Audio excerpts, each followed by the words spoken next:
Rusia merilis rekaman momen drone yang menghantam lubang parit tentara Ukraina di wilayah Lizivka.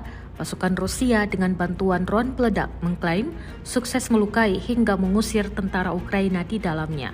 Rekamannya beredar di Telegram pada Selasa 26 November 2024. Dalam keterangan unggahan disebutkan, operator drone FPV sedang bekerja di tempat perlindungan Brigade Lintas Udara ke-25 Angkatan Bersenjata Ukraina dan secara sistematis melumpuhkannya dari sabuk hutan.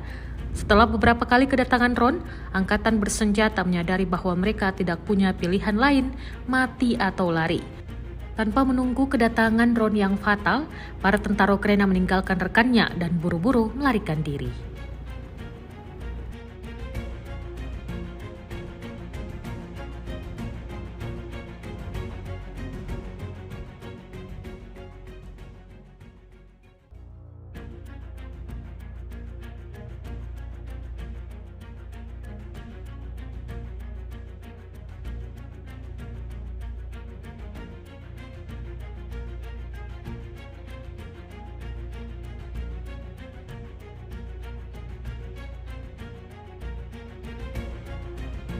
Download Tribun X sekarang, menghadirkan lokal menjadi Indonesia.